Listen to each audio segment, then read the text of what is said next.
자, 갑니다.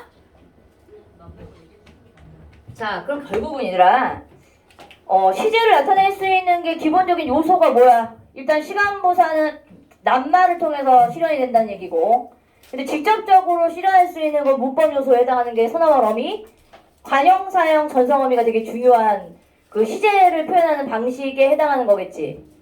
오케이. 그 대신 이제 그 선어원 어미가 뭐가 들어가느냐에 따라서 동사, 형용사가 차이가 있고, 그 다음에 동사에는 들어갈 수 있지만 형용사에만 쓰이는 경우, 아니 동사는 다 쓰이지만 형용사에는 한 가지만 쓰이는 경우, 그 다음에 현재 시제 선어원 어미 같은 경우에는 형용사에는 쓰입니까 안 쓰입니까?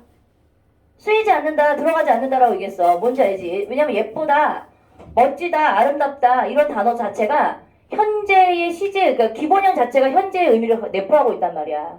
뭔 말인지 알겠지? 그래서 이런 경우에는 뭘 쓰지 않는다? 현재 시제 선어원 어미를 사용하지 않는다. 이런 내용이 교과서의 주된 내용이었어. 자, 이제 피동 표현을 하면서 사동 표현도 같이 설명을 할 건데 교과서에는 사동 표현 안 나와 있지? 자, 피동은 뭐냐면 얘들아, 능동의 반대가 피동이잖아. 근데 피동이 뭐냐? 능동이 뭐니? 주어가 동작을 자신의 힘으로 하는 걸 능동이라고 얘기하는데 가끔가다 친구들이 그 다음에 이제 자기 스스로, 자기 힘, 자기가 스스로 하는 걸 주동이라고도 얘기하는 주동의 반대가 사동이야. 근데 가끔가다 친구들이 선생님 전 능동과 피동이 헷갈립니다. 아니, 능동과 주동이 헷갈립니다. 자, 능동, 주동을 만약에 구별을 못하잖아. 그럼 문제를 바꿔봐. 문장을 바꿔서 어떤 행위를 당하는 입장의 의미로 바꿔진다. 이런 경우는 피동이야. 근데 시키는 의미로 바뀐다. 이런 경우에는 사동이야. 그럼 반대로 사동의 반대 문장이 뭐라고? 주동. 피동의 반대 문장이 능동이야. 자, 여기서 제일 중요한 포인트는 이거거든. 우리 심란한 우리 친구 정신 좀 맑게 좀 채우시고 산소가 부족하신가 봐요. 그치? 산소가 부족한가 봐. 산소 마스크를 쓰는 게 어때? 엄청 졸아대. 신나하게. 어떻게 좀 해봐, 동원아. 영우는 몸이 약한가 봐요. 저도 약해요. 허약 체질인가? 혹시? 너 그리고 숙제 다 했니? 10단어? 어떤 친구들이 오늘 10단원 160문제를 다 풀어가지고 문제 풀 게 없다고 문제를 또 달래. 너희는? 너희는? 아예 시작도 안 했어? 10단어? 내가 지난주에 시제까지는 해오라고 얘기했고 다 풀 수 있으면 다 풀어라 라고 얘기했을 거야. 맞아 안 맞아? 다 했어? 훌륭하네. 의외로 또 열심히 했네. 자, 이제 보자 얘들아. 경찰이 도둑을 잡았다. 자, 얘는 능동문인데 일단 능동문에 해당하고 있는 문장의 성분을 한번 분석을 해볼까? 자, 경찰이가 이 문장에서 뭐가 되지? 주어. 그 다음에 도둑을 목적어. 잡았다가 서술어지. 근데 얘를 당하는 입장으로 바꿔보세요 라는 거지요. 자, 피동문으로 한번 바꿔볼게요. 그러면 자, 그럼 경찰이 주어가 되는 게 아니지. 잡힌 도둑이 당한 거잖아, 경찰에게. 그럼 어떻게 바뀌어? 목적어였던 도둑을 뭘로? 도둑이 주어로 바뀌고, 그 다음에 주어였던 경찰이가 뭘로? 오케이, 경찰에게. 그럼 어떻게 바뀐 거야, 얘들아? 목적어였던 도둑이 도둑을 주어로 바뀌었고, 이걸 갖다가 의식적으로 외우는 게 아니야, 얘들아. 문장을 통해서 주어가 부사어로 바뀌었구나. 그 다음에 목적어가 주어로 바뀌었구나 라는 걸 문장을 만들어서 매치를 시키란 말이야. 뭔지 알겠지? 그러니까 니네가 요령을 좀 생각해. 용어를 기억할 때는 이름을 기억해야 돼. 하지만 문장 구조에서 이해를 하기 위해서는 대표적인 문장 하나를 기억해두고 얘를 바꾸는 작업을 해보는 거야. 그 다음에 서술어가 바뀌죠, 얘들아. 잡았다라는 서술어가 어떻게? 없다. 그러니까 여기서의 잡히었다가 줄여서 잡혔다. 요렇게 표현된단 말이야. 잡히었다. 얘가 뭐가 돼? 서술어가 됩니다. 얘가 피동문이죠. 자, 그럼 피동문을 만드는 방법. 뭐를 사용해? 피동접사. 피동전미사라고 얘기하지? 피동접사는 몇 가지? 이, 히, 리, 기. 요 네 가지가 피동을 표현하기 위해 사용되는 전미사다. 자, 너희가 이제 교과서에는 언급이 안 됐지만 얘들아, 피동전미사를 통해서 만들어내는 피동문을 우리는 단형, 짧은 형태로 만들 수 있는 단형 피동문이라고 얘기하고, 자, 뭐뭐 어디다 있지, 피어지다, 피게 되다, 이런 어떤 서술형의 형태로 만들어지고 있는 이러한 피동문을 장형, 문장이 길어, 장형 피동문이라고 얘기해. 자, 근데 우리가 주의해야 될 게 있다. 피동문을 만들 때는 피동전미사를 사용하는 경우도 있고, 뭐뭐 되다를 붙이는 경우, 그 다음에 뭐뭐 어디다를 붙이는 경우, 뭐뭐 하게 되다, 이렇게 되는 문장이 있다라고 얘기했지. 그런데 중요한 게 뭐뭐 되어지다 되어 안 돼요. 뭐뭐 되어지다라고 얘기하게 되면 얘는 이중 피동이 되기 때문에 이런 문장은 오문으로, 틀린 문장으로 니네가 뽑아내야 됩니다. 자, 이제 예문을 한번 볼까요? 자, 여기 한번 볼게요. 자, 빗소리가 조금 들리는 것 같다라고 했지. 들리다. 원래는 듣다가 기본형이지. 여기에 뭐가 들어갔어? 리라는. 내가 듣고 싶어 듣는 거니? 가만히 있는데 빗소리가 들린 거지. 이런 경우는 피동이야. 그럼 만약에 너희가 빗소리를 능동문으로 바꾸고 싶으면 어떻게 고쳐줘야 돼? 빗소리를 들었다. 이렇게 고치는 거지. 예. 곧 창밖에 빗방울이 보이기 시작했다라고 얘기했지. 여기서도 역시 보다에다가 뭐가 들어가 있어, 얘들아? 보이다 할 때 이가 들어갔단 말이야. 이런 경우에는 피동사가 들어가 있는 거죠. 피동접사가 들어가 있는 거지. 근데 만약에 얘를 능동문으로 고치고 싶어. 어떻게 고칠 거야? 창밖에 떨어지는 빗방울을 보았다, 봤다, 보다, 이렇게 쓰는 거예요. 알겠지? 자, 우리 한번 볼까, 얘들아? 실컷 울고 났더니 속상했던 마음이 풀어졌다라고 얘기했을 때 얘는 어떻게 해도 고칠 수 있니? 풀렸다라고도 할 수 있죠. 풀다에다가 리라는 접사를 만들어서 만들 수 있어. 근데 얘는 뭘 썼지, 얘들아? 어지다에 어미를 붙여서 뭘 만들었어? 피동문으로 만든 문장. 자, 우리 다음 문장은 맞았는지 틀렸는지 한번 보자, 얘들아. 얘는 열리어지지, 요렇게 만들어진 거거든, 얘들아. 얘가 줄여서 열려지지라고 얘기했었지. 얘 같은 경우에는 틀린 이유가 뭐죠? 열리지 않는다, 이렇게 고쳐야 된다고 얘기했어요. 왜? 어지다 같은 경우와 리가 이중피동이야. 그쵸? 이중피동. 얘는 이중피동이기 때문에 적절하지 않다. 그 다음에 되어지다라는 말도 맞지, 얘들아. 뭐뭐 하게 되다라고 얘기해야 되는데 뭐뭐게 되다에 어지다가 또 붙었어. 뭐뭐 하게 되어지다, 또 어지다가 붙었지. 이런 경우에도 뭐예요? 이중피동이야. 자, 이런 경우에는 문법적으로 오문, 오류라는 거지. 아, 이중피동이야. 잘못된 문장이야. 우리 보자. 그럼 피동문이 실현될 수 있는 방법 몇다? 피동전미사 이일이기를 붙여서 첫 번째 만들 수 있는 방법. 그 다음에 또 피동문에는 뭐에 의해서? 되다. 그 다음에 어지다, 뭐뭐 하게 되다, 요런 형태의 서술어를 붙여, 어미를 붙이는 거지. 요걸 붙여서 만들 수 있는 방법. 그래서 얘는 피동접사가 들어가 있는 건 우린 단형 피동문이라고 얘기해. 그리고 요런 어미 형태가 붙었을 경우에는 장형의 피동문이야 라고 얘기해요.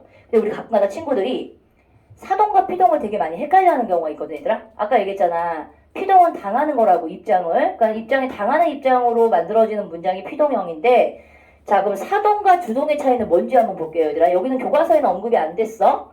하지만 피동문을 배울 때 보통 사동문도 같이 선생님들이 설명을 해버립니다. 자, 사동문은 뭐라고 얘기했니? 시키는 입장을 나타내고 있는 걸 사동문이라고 얘기했지? 자, 그럼 우리 주동문의 문장을 한번 만들어 볼게, 얘들아. 아기가 우유를 먹는다. 요런 문장 같은 경우에는 아기 스스로가 뭔가를 하고 있죠. 자기 스스로가 우유를 먹고 있는 거죠. 이런 문장을 우리는 뭐라고 해? 주동문이라고 얘기해. 주체가 스스로 하는 거. 자, 그런데 이제 얘를 뭘로 만들 때? 사동문으로 바꿀 때는 주어가, 새로운 주어가 생깁니다. 자, 누가? 엄마가. 엄마가라는 주어를 하나 만들어줘야 돼요. 그래서 원래 있었던 이 주어가 뭘로 바뀌어? 누구에게? 아기에게 라고 얘기해서 뭘로 바뀝니까? 부사어로 바뀌어요. 주동문의 주어가 부사어로 바뀌어. 아기에게 우유를, 목적어는 그대로야. 우유를 어떻게 할까? 자, 먹는다라는 서술의 형태를 바꿔줘야 되지. 근데 얘는 두 가지로 바꿀 수가 있다. 자, 먹인다. 먹인다라는 서술어는 먹이다가 되는 거지. 얘들아, 먹게 하다. 아니면 먹인다라는 거는 이희리기, 우구추. 사동문으로 만들 수 있는 건 이희리기에다가 우구추에 해당하는 전미사가 더 추가가 돼. 그럼 피동문의 선생님, 피동문의 이희리기와 사동문의 이희리기가 같은 건가요? 형태는 같은데 의미가 다르지. 자, 만약에 먹이다가 들어갔어. 얘들아, 먹다라는 서술어에 먹이다가 됐을 경우에는 내가, 그럼 선생님 사동이 뭐지? 누군가에게 먹게 만든다. 이런 의미가 들어가면 사동이야. 자, 근데 먹다라는 요 동사에다가 피동문으로 만들고 싶으면 이가 들어가는 게 아니라 뭐가 들어가야 돼? 누군가에게 당해야지. 먹히다. 잡아먹혔다. 이런 말 쓰잖아. 이런 먹히다는 희가 들어가는 경우에는 피동의 의미가 들어가는 거고 이가 들어갔을 경우에는 사동이구나. 그럼 동사에 따라서 들어가고 있는 접사가 같을까요? 다를까요? 다르죠. 다른 거예요. 형태가 다르다는 얘기예요. 그래서 이희리기, 그 다음에 피동은 이희리기가 들어가서 피동문으로 만들 수가 있고, 근데 모든 동사가 피동접사가 들어갈 수 있니? 피동접사가 들어갈 수 없는 단어들도 있어. 만약에 만들다 같은 경우 있잖아, 얘들아. 만들다라는 단어를 만약에 피동으로 만들고 싶어. 그러면 이희리기 중에서 들어갈 수 있는 게 있어, 없어? 만들기 안 되잖아. 이런 경우에는 뭐니? 선생님 만들기 있는데요. 만들기는 이 새끼야 명사형 어미가 되는 거잖아. 그러니까 아무거나 갖다 붙이면 안 돼. 니네들이 갖고 가다가 뭐 이렇게 그냥 생각도 없이 이거 있는데 뭐 이래. 근데 의미가 그게 아니잖아. 그럼 만들어지다. 이런 식으로 장형에 해당하고 있는 어미를 붙여서 피동물을 만들어야 되는 경우도 있는 거야. 자, 그럼 한번 보자 얘들아. 우유를 먹인다가 됐지. 자, 그런데 이제 이 사동문은 두 가지 형태로 만들 수가 있어요. 엄마가 아기에게 우유를 뭐뭐 하게 한다, 먹게 한다, 이런 형태로도 만들 수가 있거든. 자, 다른 점이 뭐지 얘들아? 차이점. 사동문의 문장은 두 가지야. 먹인다도 되고 먹게 한다도 되죠. 자, 첫 번째는 접사를 넣어가지고 만든 사동문이지. 이런 경우에는 직접사동과 간접사동의 의미가 두 가지로 해석이 돼. 자, 아기에게 엄마가 직접 우유를 먹인다라고 할 수도 있고, 아가야 우유를 먹거라 하면서 이렇게 대주고만 간 거야. 간접적으로 먹게 만들었다라는 의미가 내포되어 있으니까 두 가지로 해석이 돼. 중의적인 해석이 가능해. 하지만 먹게 했다라는 얘기는 뭐만 했지? 아기가 간접적으로 먹게만 엄마가 만든 거야. 뭔지 알지? 그래서 얘는 간접적인 사동만 의미 해석이 됩니다. 그러니까 중의적인 해석이 가능해요, 안 돼요? 중의적인 해석이 안 된다는 얘기야. 뭔지 알겠어? 접사를 사용했을 때 중의적인 해석이 가능해. 직접과 간접 둘 다. 요런 걸 조금 기억을 해둬라. 사동문은 이렇게 해서 이희리기 우구추. 자, 그럼 사동접사는 뭐가 있어? 사동접사에는 이, 히, 리, 기 추가가 돼. 우, 구, 추. 오케이? 요렇게. 그럼 추가 들어가고 있는 단어 혹시 기억나는 거 없니 얘들아? 맞추다. 맞추다라는 단어 있잖아. 사동접사가 되는 거야. 추가 들어가 있는 거야. 맞다에다 맞추다. 이해 가심? 오케이. 이런 식으로 동사에 따라서 들어가고 있는 접사가 다르겠구나. 들어갔을 때 똑같은 동사라고 하더라도 먹이다인 경우에는 피동이 됐고 사동이 됐고 먹히다가 됐을 때는 피동이 됐구나. 그래서 같은 동사라도 이 접사에 따라서 이 동사의 형태가 달라지는구나. 이런 걸 구별할 수 있어야 된다는 얘기입니다. 알겠지요? 그리고 이런 경우가 있어요, 얘들아. 그러니까 피동문으로 굳이 안 써도 되는 문장을 굳이 피동문으로 쓰는 경우가 있거든. 이런 경우가 뭐냐면 우리가 영어 번역 투 있지. 누구에 의하여. 오형식 문장을 번역한 투 있지. 사실 우리나라 문장에서는 뭐뭐에 의하여라는 표현을 잘 안 써요. 굳이 쓸 이유가 없어요. 뭔 말인지 알겠지? 예를 들면 이 건물을 건축가의 이 건물이 건축가에 의해 지어졌다. 이런 문장 만들 필요 있니? 뭐라고 만들면 되는데? 건축가가 이 건물을 만들었다. 주어, 목적어, 서술어가 명확하게 나와 있는 문장으로 만들어줄 필요가 있는데 굳이 불필요한 이중 표현을 쓰는 경우는 오문에 해당한다. 고칠 필요가 있다. 이거 알아둬 얘들아. 그러면 보자. 우리 문장에서는 먹게 되어지다라는 문장의 가장 큰 문제점은 이 문장은 오문이에요. 피동이 이중 피동으로 이루어졌기 때문에 잘못된 문장이고, 자, 아까 얘기했었던 선생님이, 자, 이 건물은 건축가에 의해, 뭐뭐에 의해라는 표현 있지? 만들어졌다. 요런 표현 같은 경우에 조금 지양해라. 지양이라는 말은 뭐지? 가급적 쓰지 말아라. 왜? 우리 문장의 형태상 조금 부자연스러운 영어 번역투야. 그럼 우린 이건 뭐냐? 얘는 영어 번역투라고 얘기하고 또 다른 표현으로 얘기하면 불필요한 피동. 그럼 불필요한 피동을 안 쓰고 그럼 어떻게 쓰면 돼? 얘를 그냥 간단하게 건축가가 얘를 주어로 만들어. 누구를? 이 건물을 목적으로 만들었다. 능동형으로 만들면 되잖아. 근데 이제 우리가 보통 피동문을 쓰는 이유는 뭐냐면 건물 자체를 강조하기 위해서 피동을 쓰는 경우가 있거든. 그치? 예를 들면 경찰이 잡았다라는 행위보다 도둑이 잡혔다라는 걸 강조하고 싶어. 그랬을 때 뭘로 만든 겁니까? 피동문으로 만든 거예요. 자, 스탑. 내가 이거 일상생활 속에서 피동문과 능동문을 사용할 수 있는 경험을 얘기해 줄게. 자, 우리 보통 뉴스를 보도하는 사람들의 입장에서는 자, 오늘부터 주가가 폭락할 것입니다. 폭락할 것으로 예상합니다. 이렇게 이 사람이 이제 뉴스 보도를 한 거야. 큰일 나. 그 책임이 누구에게 날라올까? 아나운서한테 막 날라올 거야. 그래서 아나운서들은 뉴스 보도할 때 어떻게 표현하지? 주가 폭등을 예상됩니다. 예측하고 있습니다라고 얘기하지 않고 뭐라고 해야 되지? 말이 안 나오네. 피동의 형태로 써주는 거야. 왜? 책임을 회피하기 위해서. 책임을 회피하기 위해서 뉴스 보도할 때는 뭐뭐 합니다라는 표현을 쓰지 않아요.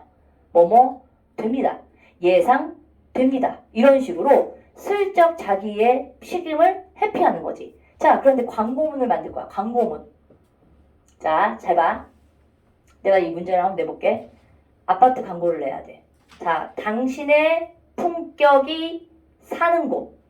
요렇게 표현을 할까요? 당신의 품격을 살리는 곳. 당신의 품격이 사는 곳. 내가 이제 아파트 광고를 해야 되는 광고주야. 레미안 사장이야. 그래서 내가 너희한테 이제 의뢰를 했어.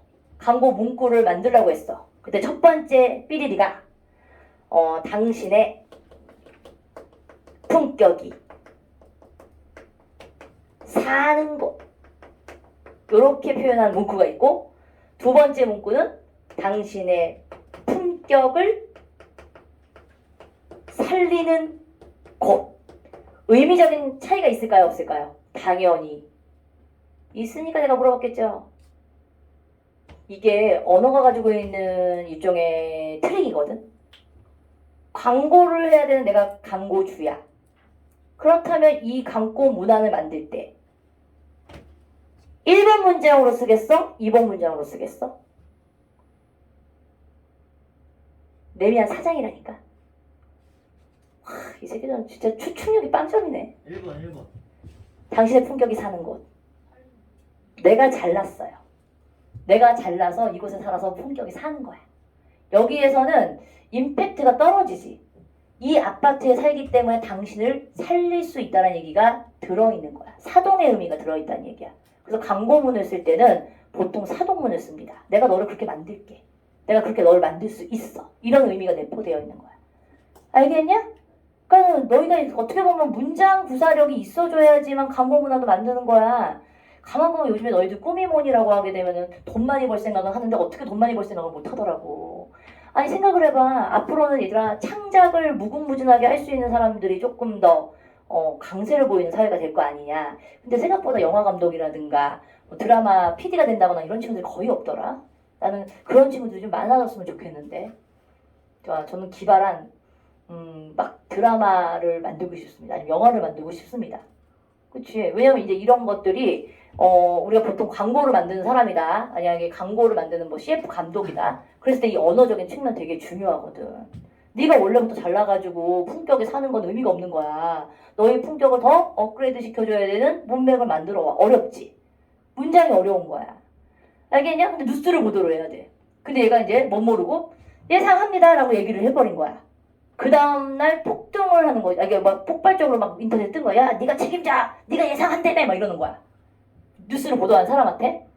근데 왜 나한테 이러지? 그러더니 이제 이 사람이 말을 할 때 예상합니다. 되게 단정적으로 얘기했던 거지. 이런 경우에는 뉴스 보도 같은 경우에는 그래서 책임 어필을 하기 위해서 무슨 문을 주로 쓴다? 피동문을 쓰는 거야. 알겠지? 그런 그 트릭이 있다는 거야. 문장 안에서는 알아둬야 돼 얘들아. 자, 그 다음에 우리 보자 얘들아. 빗소리가 조금 들렸다라는 얘기는 내가 듣고 싶어 들은 거니? 옆집에서 소음이 들렸어. 내가 듣고 싶어 들은 게 아니라 건너온 거지. 이런 경우는 피동문이 되는 거야.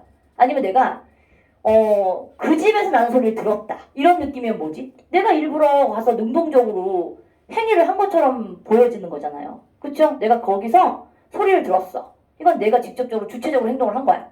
근데 그 소리가 나에게 들렸어. 이런 경우엔 뭐야? 난 가만히 있는데 소리가 들려온 거니까 난 당한 거야. 가만히 있는데. 뭔 말인지 알겠지? 피동문은 그렇게 이해하시면 돼요. 자, 그래서 이렇게 피동문 중에서 다와 라처럼이라고 얘기했지. 이 문은 열려지지 않는다. 이런 문장들 시험 문제 반드시 나옵니다. 피동문은 이중 피동에 관련된 문제가 나올 거고요. 불필요한 피동문에 관련된 거 골라내세요라는 문제가 반드시 나와요. 됐죠? 그러니까 우리나라 어법상 조금 어긋나는 표현들이야. 자, 그래서 이렇게 불필요한 피동을 쓴 번역투 문장이다라고 얘기했지, 얘들아. 이것은 불필요한 피동을 쓴 번역투 문장이다라는 게, 자, 그것을 먹게 되어지는, 이게 보통 수동태라고 얘기하니? 영어에서 따지면? 수동태 문장이 있잖아. 그 문장을 해석하는 습관이 들다 보면 이런 식으로 해석을 하게 돼. 우리 문장을. 니네가 너무 영어 문장을 번역하는 거에 너무 익숙한 친구들이 우리 문장을 오히려 쓸 때는 어긋나는 표현을 쓰는 거지. 됐어? 자, 열다라는 동사에는 리가 붙어가지고 피동사가 된 건데 거기에다가 또다시 어디다를 붙어버리게 되면 뭐가 되는 거야? 이중피동이 된다는 거지. 그래서 이중피동은 우리말 어법의 어떤 아예 틀린 어법이에요. 알겠지요? 그 다음에 꼭 필요한 경우가 아니라면이라고 얘기해서 꼭 필요한 경우이더라. 꼭 필요한 경우. 아, 이건 내가 꼭 강조하고 싶어. 이런 경우가 아니면 굳이 피동문을 쓰지 않고 능동문을 쓰는 것이 바람직하다. 아까 얘기했잖아. 피동문을 일부러 뭐 하기 위해서 쓰는 경우다. 경찰이 잡은 행위보다 도둑이 잡힌 행위를 좀 더 강조할 때 피동문을 쓰는 거야. 알겠지? 자, 이것도 한번 보자. 그럼 사냥꾼이가 주어가 되지. 능동문에서 토끼를이 목적어가 됐을 거란 말이야. 그런데 피동문 같은 경우에 목적어였던 얘가 뭘로 바뀌어? 주어로 바뀌었고 원래 주어였던 사냥꾼이라는 존재가 뭘로? 부사어로 잡혔다. 그럼 뭐가 달라지는 건지 아니 얘들아? 주성분이었던 얘가 부속성분이 된다는 뜻이야. 뭔 말인지 알겠지? 이 개념은. 그 개념이라고 생각하시면 돼. 아, 능동문에 해당하고 있는 주성분이었던 게 피동문으로 왔을 때는 부속성분이 되는구나. 그쵸? 그럼 존재가 당연히 주성분에 비해서 밀리는 거야. 개념 알겠냐? 오케이. 이해했으면 됐어. 패스. 자, 능동문이 피동문으로 바뀔 때 문장 성분이 당연히 바뀌겠죠. 이거 되게 중요한 포인트. 문장 성분 바뀌는 거 맞지? 근데 또 헷갈리면 안 돼. 또 문장 보면 아는데 이렇게 또 서술해주면 틀리는 애들이 많지. 아주 그냥 니네들은 아주 틀리는 요소가 아주 그냥 곳곳에 깔려 있어. 근데 내가 이렇게 100번을 외쳐도 분명히 틀린 새끼들이 나오고 그 다음에 이제 지가 이해 못하는 것도 또 나를 원망하죠. 틀려놓고. 잘 하라고 공부할 때. 그 다음에 위와 같은 능동문의 주어는 피동문의 부사가 되고 능동문의 목적어는 피동문의 주어가 된다. 뭐 사실 능동문의 목적어가 주어가 되는 거니까 이제 서술의 대상이 되는 게 서술의 주체가 되는 거의 차이니까 좀 더 중심지에 들어가는 건 맞는 거지. 목적보다 주체가 행위 자체니까. 오케이? 뭔지 알죠? 왜냐면 목적어도 주성분이고 주성분도 이 주어도 주성분이거든. 이런 경우에는. 근데 이제 목적이었던 행위의 목적 자체가 주체가 돼버리는 거야. 그치? 왜냐면 일단 행위의 주체가 우선이잖아. 행위의 대상보다. 맞아 안 맞아? 그치? 이때 피동문의 부사어에는 에게나 에가 주로 사용되고 뭐뭐에 의해서란 얘기잖아. 얘들아 뭐뭐에 의해서는 보통 얘가 번역투예요. 사실은. 얘가 번역투. 오형식 문장을 번역했을 때 뭐뭐에 의해서라는 말 되게 많이 쓰거든. 그러니까 왜 우리 전치사 바이 쓸 때 있잖아. 뭐뭐에 의해서를 바이로 쓰지. 나 그래도 영어 좀 아직 살아있네. 맞냐? 오형식 문장에 바이 쓰는 거 맞지? 아닌가? 괜히 또 이게 아닌데 또 틀려가지고 또 개망 뭐 상관없잖아. 부모선생님 맞잖아요. 바이 들어가잖아. 바이 뭐뭐에 의해 쓸 때 안 그래? 오형식. 네. 딱 쥐대도 모르네. 자 이제 되게 인용. 자 인용 표현은 직접 인용이 있고 얘들아. 간접 인용이 있는데 뭐 얘는 이런 거야. 왜 직접 인용이라는 건 이 사람이 말한 걸 따옴표, 큰 따옴표를 사용해가지고 그 사람 말한 걸 그대로 옮기는 걸 직접 인용이라고 얘기해. 나 밥 먹었어! 소리 질렀다. 뭔지 알지? 밥 먹었니? 이런 식으로 이제 직접 한 말을 그대로 쓰는 건데 만약에 간접 같은 경우에는 문장의 형태를 굳이 밝히지 않고 밥 먹었느냐고 아니면 밥 먹었느냐고 이런 식으로 그 사람이 말하는 직접적인 형태를 유지하지 않는 상태로 그냥 전달하는 방식이야. 근데 만약에 야 간접 인용을 직접 인용으로 바꿔볼래? 그러면 너희들이 유추하는 거지. 예를 들면 물어봤다라는 말을 썼어. 그럼 물음표의 문장으로 고치는 거야. 자, 철수는 나에게 밥 먹었느냐고 물었다. 그럼 이걸 직접 인용으로 바꾸면 어떻게 해? 밥 먹었어? 아니면 밥 먹었느냐? 물음표 형태로 따옴표의 문장을 만들어주는 거지. 직접적인 문장 형태를. 자, 그럼 봐봐. 근데 되게 중요한 게 있다, 얘들아.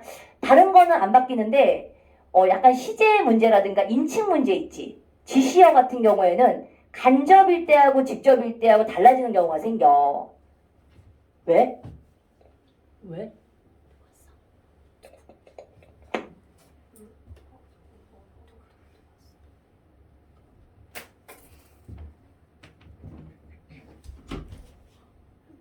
너희 오늘 테스트 그거 보러 왔구나? 밑에 가면 야 너희 뭐 놀래고 있냐? 이거 이제 가서 직접 채우고 와. 지난번하고 똑같은 거야. 알지? 이거 다 꼼꼼하게 채워서 틀린 문제까지 빨간 걸로 체크해서 오는 거야. 뒤에도? 밑에 조교 선생님이 있긴 한데 조교 선생님 실 알지? 맨 끝에. 원장실 그 앞쪽으로. 맨 끝에. 조교 없어? 그럼 잠깐 나갔나 보지. 그럼 펴져 있잖아. 그럼 있을 거야. 오케이? 없으면 나한테 가져오라. 오케이. 내가 대신다. 자습실 알지? 자습실에서 하면 돼.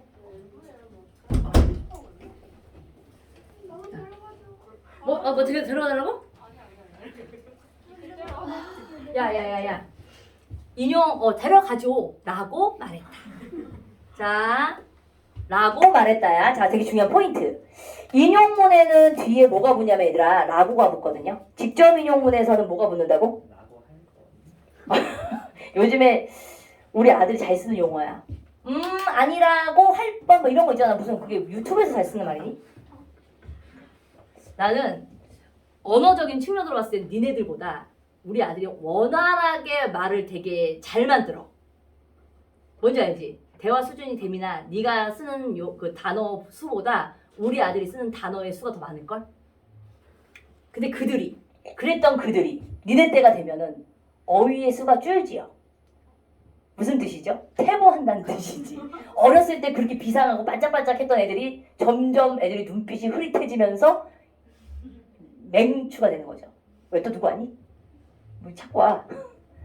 여기구나. 오케이. 한번 가볼까? 이거 되게 중요해. 그럼 내가 여기서 문법적 요소가 되게 중요해. 우리 유민준. 제가 그랬습니다. 뒤에 뭐가 들어가? 라고가 붙지. 얘 문법 이름 뭐야? 그러니까 라고의 이름이 얘 라고가 문법적인 요소의 얘 이름이 뭐야? 그러니까 인용절에서 라고가 쓰였다 그러면 얘가 뭐냐 이거지. 아까 얘기했던 얘가 하면 문법의 이름이 뭐야 얘? 조사. 오케이. 인용 조사야. 라고라는 조사가 오는 경우에는 직접 인용인 경우에 라고가 와요. 근데 그런 적 없다는 따옴표 있어 없어? 따옴표가 없지. 그런 경우에는 라고가 아니라 뭐라고 써야 돼? 오케이. 근데 만약에 그런 적이 없다라고 이런 말도 틀려. 따옴표가 없는데.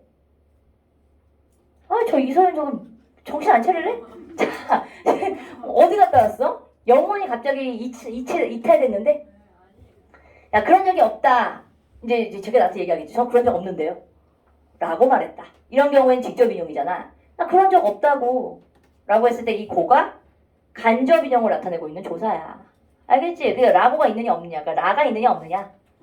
라가 있느냐 없느냐. 차이. 오케이?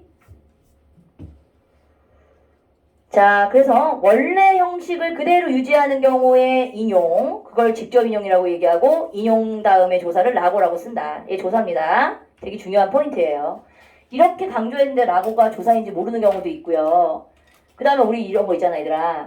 그 종결 어미를 좀 바꿔줘야 되는 경우가 있어. 너 밥 먹었냐? 라고 물었다는 요 문장을 만약에 바꿔. 간접 인용으로 바꿔. 그럼 어떻게 바꿔줘야 돼? 밥 먹었느냐고. 느냐고의 어미로 바꿔주는 거야. 느냐고. 뭔지 알겠지? 뭔 소리인지 모르구나. 밥 먹었냐? 따옴표가 쓰였을 때는 직접 밥 먹었냐라는 요게 의문형 종결어미지. 근데 얘를 갖다가 간접 인용절로 만약에 바꿔야 돼. 그럼 어떻게 바꿔줘야 돼? 밥 먹었느냐고. 그러니까 밥 먹었냐고라고 하면 안 되고 느냐라고 바꿔줘야 된다는 거야. 뭔 말인지 알겠지? 종결어미의 형태가 직접적으로 인용했을 때 밥 먹었냐라고 직접 얘기하지. 근데 얘가 따옴표가 없는 경우에는 밥 먹었느냐 이걸로 바꿔줘야 된다는 얘기야. 요런 걸 구별하라고. 알겠니? 밥 먹었냐고 이렇게 하면 안 되고 밥 먹었느냐고 요렇게 해줘야 돼요. 의문형인 경우에는. 근데 만약에 이렇게 그냥 평소형으로 그냥 나 밥 먹었다? 이렇게 얘기했어 얘들아. 이런 경우에는 크게 변화가 있을까 없을까? 이런 경우에는 변화가 없지. 그럼 얘도 간접인용절 같은 경우에도 먹었다 코만 붙이면 돼요. 얘는 라고라고 붙이면 되고요. 이해 가세요? 표정 보니까 이해를 못하는 눈치인데 내가 착각하는 건가요? 이해했어요? 이해했어? 오케이. 그러니까 이런 경우에는 평소형 문장이기 때문에 직접 인용이든 간접 인용이든 별 차이가 없어. 근데 이제 의문형 같은 경우에는 종결어미의 형태가 조금 바뀔 수 있다라는 거지. 간접 인용절인 경우에. 이해가지? 간접 인용문 같은 경우에. 가볼게. 내가 왜 절이라고 얘기하면 대부분이 인용문 같은 경우엔 다른 사람의 문장을 아예 가져오는 거기 때문에 절로 안겨 있어요. 그쵸? 그래서 내가 인용절이란 말로 계속 쓰는 거야. 인용 표현은. 자, 그 다음에 간접 인용 같은 경우에는 자, 다른 사람의 말이나 글을 인용할 때 그 형식은 유지하지 않고 내용만 끌어다 쓰는 거예요. 그래서 이 사람이 물어보는 형태로 말했느냐 아니면 그냥 평서형 문장 다로 끝나느냐 뭐뭐 했구나라고 끝나느냐 다 차이가 다르다는 거지. 그래서 예를 들면 즉 인용하고자 하는 말이나 글을 이해하여 자신의 말로 바꿔 인용하는 방법이기 때문에 간접 인용 표현이라고 얘기하고 이런 경우에는 조사 고를 쓴다고 얘기했어. 자, 그럼 이거 뭐야? 예를 들면 있지. 그런 적 없다니까 난 정말 안 그랬어. 이렇게 얘기했을 때는 그런 적 없다고 난 정말 안 그랬다며 안 그랬다고 이렇게 그냥 쓰면 돼요. 이 어미를 신경 안 쓰셔도 된다는 얘기지. 원래 표현은 정확히 알 수 없어요. 그래서 그런 적 없다니까 난 정말 안 그랬어. 등이 모두 원래의 표현일 가능성이 열려있다. 뭔 말인지 알겠니? 그래서 간접 인용 같은 경우에는 직접적인 말의 형태는 오지 않고 뭐만 가지고 온다? 내용만 가져오는 거야. 그가 그렇게 안 했다고만 얘기했어. 요것만 너희가 내용만 가져와서 하기 때문에 따옴표가 필요 없는 거지. 이 사람이 직접 얘기한 생동감 있게 표현하기 위해서는 보통 따옴표 자체를 다 가져오는 거야. 나 안 그랬어! 라고 소리를 버럭 질렀다. 그러면 이제 너희들이 소리 지른 그 사람의 음성까지도 추측할 수 있게 되는 거지. 됐죠? 그게 직접 인용이야. 근데 간접 인용 같은 경우에는 내용상만 가져왔기 때문에 원래 형태가 어땠는지는 여러 가지로 우리가 원형, 형태를 만들 수 있어요 라는 거예요. 이 얘기는. 그런 적이 없다인데 말하는 사람에 의해 바뀐 표현이기 때문에 원래의 표현은 정확히 알 수 없어. 그래서 그런 적이 없다니까? 난 정말 안 그랬어. 등 모두 원래의 표현이 가능성이 열려있다. 이게 이제 직접 인용문으로 바꿀 때 이렇게 바꿀 수 있습니다. 라는 거예요. 됐죠? 뭐 어려운 내용 아닌데? 쓸데없이 어렵게 풀이했어. 자, 이제 우리 보자, 얘들아. 우리 이거 되게 중요한 게 뭔지 아니? 그 사람의 그 언어라는 건 얘들아, 이거 봐봐. 이게 우리가 이제 보통 담화라고 얘기하거든. 담화라는 게 두 가지의 문장으로 이루어져서 서로가 이야기를 나누고 있는 이런 단위를 담화라고 얘기해. 근데 이 담화의 요소가 뭐가 있냐면 담화의 구성 요소, 이거 좀 알아도. 담화의 구성 요소는 일단 청자가 있고요. 듣는 사람만 있는 게 아니지. 화자가 있지. 화자와 청자 사이에 이루어지고 있는 전달, 메시지가 있어요. 메시지. 내용이겠지. 메시지는 내용이에요. 그런데 이 내용과 메시지가 뭐에 따라서 달라지냐면 똑같은 말이라도 상황 맥락. 그러니까 상황 맥락에 따라서 그 문맥적 의미가 달라질 수 있기 때문에 사실은 담화가 일어나는 구성 요소에서 되게 중요한 게 예입니다. 자, 선생님이 한 예를 들어줄게. 몇 년 전에 어떤 여학생들 교실에서 약간 불량한 학생들이 좀 있었어. 예를 들면 이제 약간 텃세 부리는 여자애들이야. 너희 아니 여자애들이 약간 조금 약간 기가 센 아이들이 모여있는 몇몇의 교실에서는 뭐 선생님을 약간 누르려고 하는 그런 기를 싸움을 하는 여자애들이 가끔 있어요. 근데 여기서는 니네들이 나를 기를 못 누르는 게 왜 그런지 아니? 내가 먼저 와 있었잖아. 그렇게 되면 니네들이 내 기를 못 눌러. 근데 이제 먼저 여자애들이 먼저 형성되어 있는 교실은 조금 약간 기류가 약간 선생님들은 약간 불편하게 하는 요소가 있어. 뭔지 아니? 가지고 개기는 거야. 저기 이제 태이나 저 뒤에 있는 아이들이 약간 눈빛을 나에게 딱 이렇게 앉아가지고 이러고 있는 거지. 표정이 꼬운 거지요. 근데 한번 해봐. 연기 좀 해봐. 껌딱딱 저 애들 키도 커. 여자애들은 키도 커. 위압적이야. 막 서천이 같은 애들이 쫙 앉아가지고 뒤에서 이러고 앉아있어. 그럼 내가 야 발음해 주면 앉지? 이렇게 얘기하다 보면 거기 얘네가 불복을 안 해. 아 편한데요? 편한데요? 이렇게 얘기하는 거 이게 뭔지 알지? 일종의 나 너하고 기싸움에서 내가 눌리지 않을 거야 라는 일종의 기선제압이야. 그래 거기서 내가 이제 일단은 좀 쫄았어. 쫄아서 그래 그럼 그렇게 편하게 앉아. 이러고 이제 넘어갔다. 근데 이제 얘기하다가 문맥적으로 이제 이런 말, 야 그렇게 하는 행동은 약간 양아치지 막 이렇게 얘기를 했어. 자 양아치란 말을 무심결에 지나갔단 말이야. 근데 얘가 집에 와서 선생님이 나한테 양아치라는 단어를 썼어. 이렇게 집에 가서 전달하게 되면 어떤 느낌이 드니? 야, 그 선생님은 도대체 뭔데 학생들한테 그렇게 이상한 단어를 써? 이렇게 나오는 거야. 그러니까 우리가 막 교실에서 막 웃는 가운데 그런 단어를 썼을 때는 막 너희들이 막 이러면서 넘어가잖아. 근데 만약에 그 단어만 딱 끌어가지고 가서 집에 가서 그대로 전달하는 거지. 선생님이 나보고 양아치라고 했다? 그럼 엄마 입장에서 기분 좋을까 나쁠까? 아파요. 자, 뭐가 달라진 거지? 상황의 맥락이 달라진 거예요. 그렇죠? 상황 맥락을 이해하지 않은 상태에서 그 말에만 포커스를 잡으면 사람들이 이해를 못해. 이 상황이 이해가 되는 경우가 되게 많아. 자, 이제 봐봐. 요것도 한번 보자. 요 아버지도 한번 볼게요. 그러니까 결국 얘들아 예절을 갖추어서 얘기하라는 얘긴데 우리 예절 갖추는 게 사실은 그렇게 어려운 건 아닌데 요즘 애들이 예의 없이 얘기할 때가 있어. 봐봐. 얘 이제 아빠랑 이 아들은 되게 가까운 사이니까 이런 행동을 할 거야. 아빠는 최근에 규현이가 게으르게 생활하는 것이 충고했으나 규현이의 태도가 변화가 당연히 한두 번 가지고 되니 애들은? 맞아야죠. 맞아야지. 맞아도 되니? 태희야. 어떤 사람들은 아직도 굳건히 믿는 사람이 있어. 애들은 때려야지 정신 든다고 생각하는데 그게 일시적이야. 어떻게 생각해? 이서창?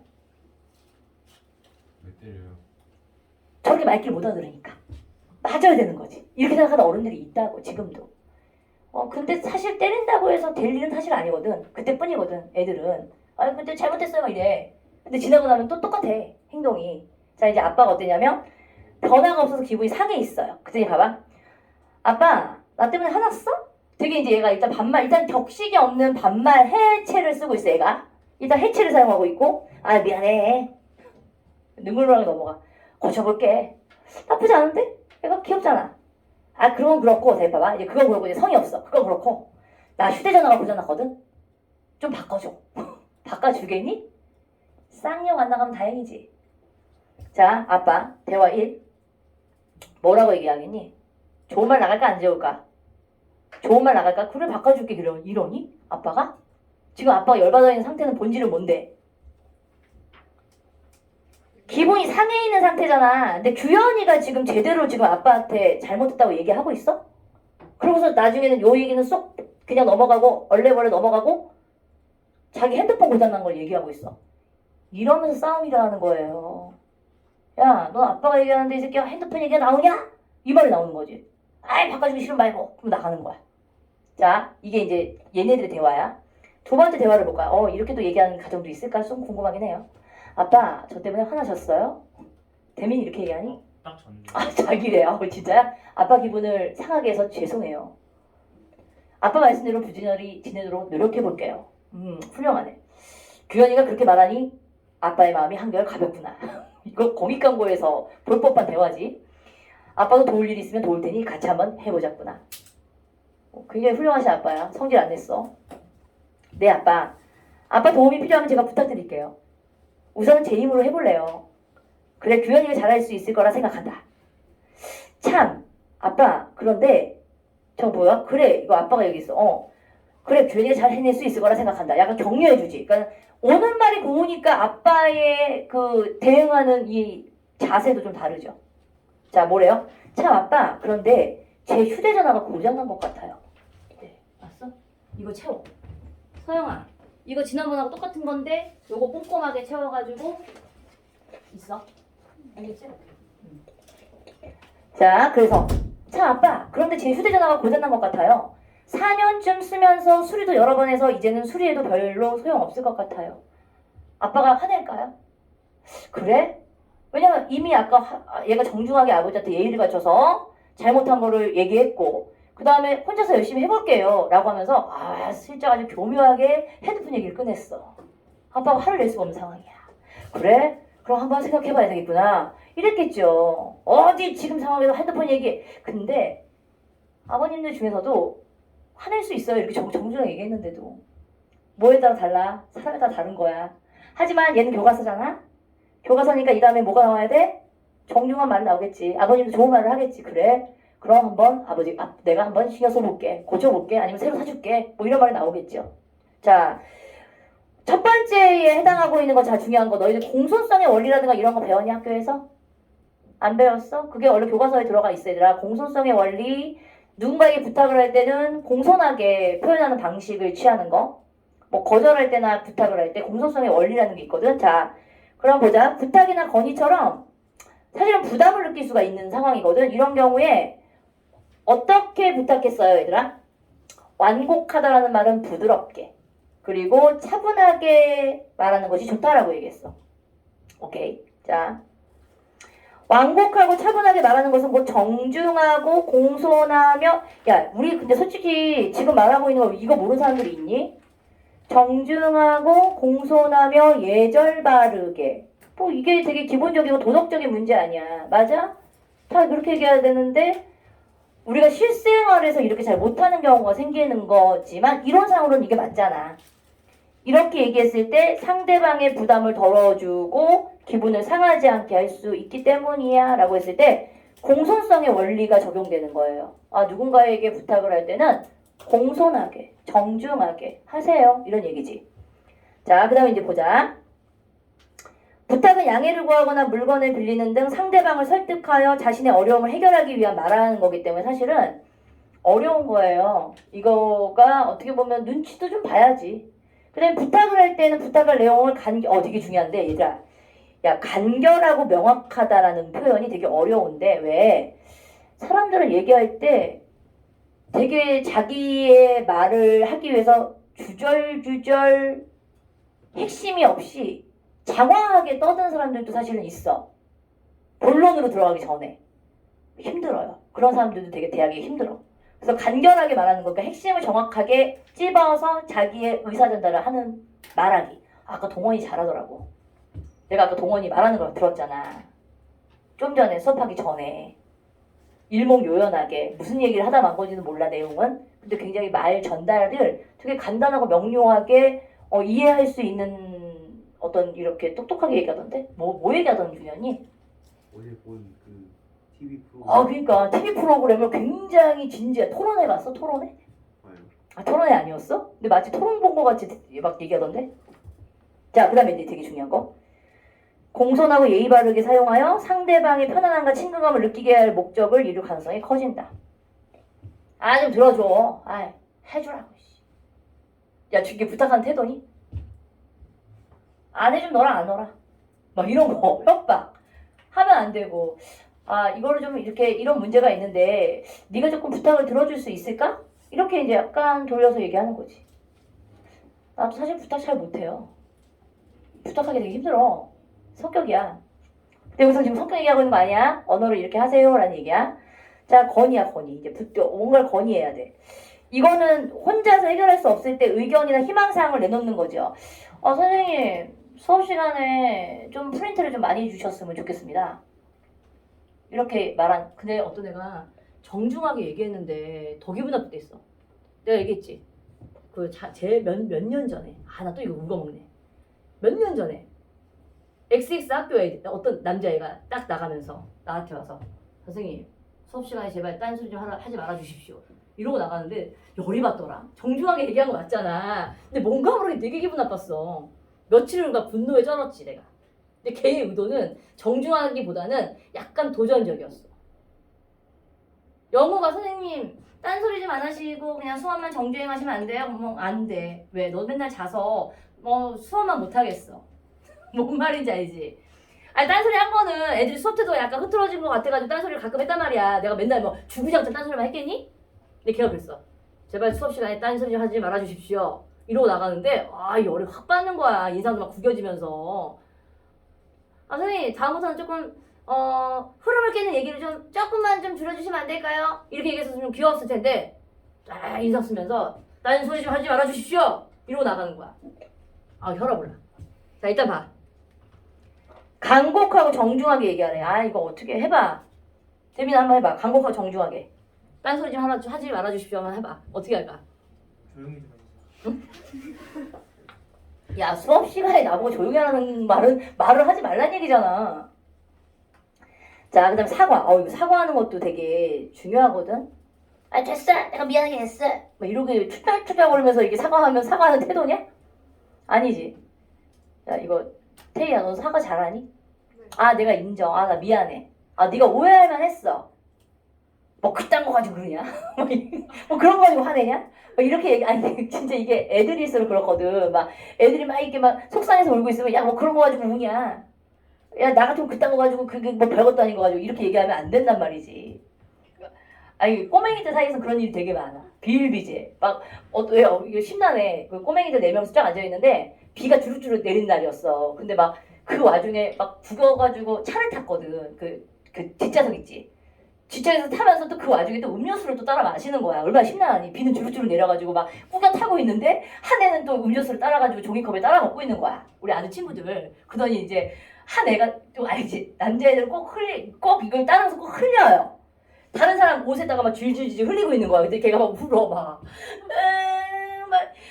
이게 흘렀어 이러니까 저기 있던 막내둥이 아들 하나가 야! 그딴 거 가지고 우냐 이러는 거야. 걔를 혼내는 거야. 근데 그게 왜 그런지 아니? 걔가 막내야. 가족 중에 막내인데 형들한테 그런 소리를 되게 많이 들었던 거야. 근데 나와가지고 걔가 그런 행동을 하는 거야. 무슨 말인지 알지? 걔네 형한테 맨날 그 소리 듣는 거야. 야, 그딴 거 가지고 우냐? 이런 말을 맨날 들었던 애가 바깥에 나와가지고 다른 집 애한테 너 그딴 거 가지고 우니? 이러는 거지. 나 걔네들만 보면 너무 웃긴 거야. 심란한 거야. 비가 주룩주룩 내리고서 겨우 간신히 탔는데 또 그 와중에 음료수를 따라 먹고 있는 그 상상을 해봐라. 정신사납죠. 그게 어릴수록 사과를 잘 못하지. 그냥 우격다짐으로 그딴 거 가지고 네가 그냥 넘어가 이런 식으로 사과는커녕 협박을 해버리지. 자 이거 용서는 사과를 하는 사람의 잘못을 상대방이 꾸짖거나 벌하지 않고 덮어주는 것이므로 상대방의 기본을 살피고 상한 감정을 풀어줘야 되는데 사실은 이게 사과의 가장 핵심은 뭔지 아니? 진정성이거든. 내 진심이 없으면 사과를 안 하는 게 나아요. 그러니까 사과를 할 마음이 있으면 진실되게 얘기해야지. 정중하게 그런 거 가지고 이러냐 이렇게 얘기하는 거는 조금 부끄러워서 그런 행동을 할 수가 있긴 한데 가끔 가다가는 조금 용기 있게 얘기할 필요가 있어. 근데 이게 친한 사이일수록 이거 되게 중요하다 얘들아. 굉장히 중요한데 이거 너희들뿐만이 아니라 어른들 세계에서도 비일비재 되게 사소한 거거든. 근데 왜 이런 거 있잖아. 예를 들면 선생님이 일화야. 예전에 그 종이 재봉기 알아? 재봉기가 이 종이를 이렇게 자르면 이게 구멍 뚫는 그 있잖아. 구멍 뚫는 재봉기인데 그 재봉기를 많이 쓰면 종이 그 파쇄되어 있는 종이 조각 있지. 그것들을 이렇게 버려야 돼. 근데 얘가 그걸 몰랐던 거야. 그 같이 일했던 그 선생애가 내 거를 빌려 쓴 거야. 재봉기를. 근데 이거를 계속 이렇게 쓰다가 보니까 종이가 꽉 차가지고 이게 나중에는 이제 종이도 누를 수가 없는 기계가 고장난 건 줄 알았던 거지. 근데 이제 나중에 보니까 종이가 꽉 차가지고 이거를 이제 걸러내지 못하니까 이게 기계가 움직이지 않았던 거야. 근데 내가 되게 애먹었어. 그거를 이렇게 막 그 기계를 막 이렇게 이게 뭐니 이게 분리하는 작업이 너무 힘들었는데 분리를 빡 하고 나니까 종이 파쇄가 빵 터져가지고 이게 바닥에 난리가 난 거야. 내가 기분이 아우 언제 하는 거야. 그게 그 상황이 사실 얘가 몰라서 그랬다는 건데 내가 이제 그 얘기를 한 거야. 야, 너 종이 쓸 때 그거 재봉기 그렇게 써가지고 그럼 그랬다 그러면 이제 어떤 반응이 와야 되는 게 정상이니? 정말 미안해. 내가 몰랐어. 너 좀 그거 하느라 좀 힘들었겠다 이렇게 얘기했었어야 했는데 걔가 딱 나한테 하는 말이 뭐냐면 종이 그거 걸린 거 네가 뺐어? 야 힘이 장사인데? 이러는 거야. 근데 나 그 말을 듣는데 되게 기분 나쁘더라고. 그러니까 장사라는 말 때문에 기분 나쁜 게 아니라 그 앞에 얘기가 빠져 있잖아. 내가 기계를 잘못 썼으니까 미안하단 말을 써야 되는데 걔는 그 말을 못하는 애인 거야. 그러니까 사과를 못하는 애가 있어 보통. 야 사과 누가 하는 게 쉽냐? 원래 사과하는 거 힘들어. 근데 사과하는 것도 정중하게 용서를 구한 건 또 이게 뭐야 용기가 필요한 거야. 뭔지 알겠지? 용서가 필요한 거야 얘들아. 그러니까 용기가 필요한 거야. 정중하게 해야 돼. 선생님 제가 그렇게 행동한 건 좀 죄송합니다. 이래야 되는데 집에 가버리는 애들이 있어. 너 집에 가! 이랬어. 진짜 집에 가. 근데 내가 원한 건 그게 아니었단 말이야. 선생님 제가 죄송합니다 이 말을 원했는데 너 집에 가! 그때 진짜 집으로 가더라고. 가방을 싸가지고. 그 뒤부터 영영 안 돌아와. 그런 학생이 있었어. 그것도 고3 애가. 아주 오래전에. 황당한 감정이죠. 자 이제 봐. 그래서 사과할 때는 자신의 잘못을 솔직하게 구체적으로 밝히래. 내가 이만저만해서 내가 잘못했는데 너한테 감정이 상한 것 같아. 그럼 이 사람도 기분이 아주 나빴던 사람도 풀리지. 그냥 잘못했다고 치자. 미안하다고 치자. 뭐 이렇게 얘기해. 그럼 그게 사과냐? 하지마. 더 불질러가지고 사회가 점점 더 멀어져. 맞지? 그래서 상대방의 기분이 상한 것에 대한 진심으로 미안해하고 있음을 말해야 한다. 또 강조하고 있는 게 뭐지 얘들아? 계속 예의 바르게 정중하게 솔직하게 이런 말 계속해서 제시하고 있는 거죠. 그러니까 건의랑은 좀 다른 방식인 거지. 용서 같은 경우에는 건의보다는 좀 더 예의 바르고 정중하고 상대방의 감정을 좀 더 헤아리면서 접근해라. 야, 오죽했으면 이런 게 교과서에 나왔겠니? 자, 대화 1보다 당연히 2가 말할 때까지 목적을 이루고 쉬울 거겠죠. 정중하게 아버지한테 자기의 잘못을 인정했고 그러면서 내가 앞으로 행동을 이렇게 고쳐보겠다라는 미래지향적인 얘기도 했고 그 다음에 뭐도 나왔지? 그랬는데 이런 불편함이 아빠도 도와주겠다라고 얘기했을 찰나를 이용해서 제가 이런 게 좀 불편한 게 있네요 라고 목적 달성을 위해서 또 그 말도 꺼낸 거야. 아주 대화를 잘하는 아이인 거죠. 고단수예요. 누가? 두 번째 아이가 고단수인 겁니다. 자, 이렇게 상황과 대상에 적절하게, 이게 되게 중요해. 상황과 대상에 적절하게 예의를 갖추어. 이게 바로 이렇게 지켜야 되는 이유는 뭐를 하기 위해서? 관계를 원만하게 유지하기 위해서. 야, 기왕이면은 싸우는 것보다 좋게 지내는 게 좋잖아. 근데 그게 말 한마디 때문에 대부분의 사람들이 감정이 상하고 속이 상하는 경우가 많거든. 그러니까 이런 것들을 조금 더 주의합시다 라는 얘기예요. 이론적인 내용이고 10단원은 이게 끝났는데 자 다음 주에 그 프린트 꼭 가져와야 돼. 이거 우리 마무리 이거 다 안 했어 얘들아. 문법 요소 뒷부분에 나와 있는 부분 있잖아. 요거 다 채워가지고 와. 그 다음에 우리 다음 주에 요거 할 거야. 오용사례에 해당하는 문장 좀 보시고 알겠죠? 뭐가 잘못됐는지 고쳐오는 거야. 자, 그 다음에 오늘 남을 친구 잠깐 책상에 남아있고 오늘 안 나오는 친구는 다음 주 토요일날 일찍 와. 알겠지? 오케이. 니네들의 공부를 위해서 알아서 일찍 오세요.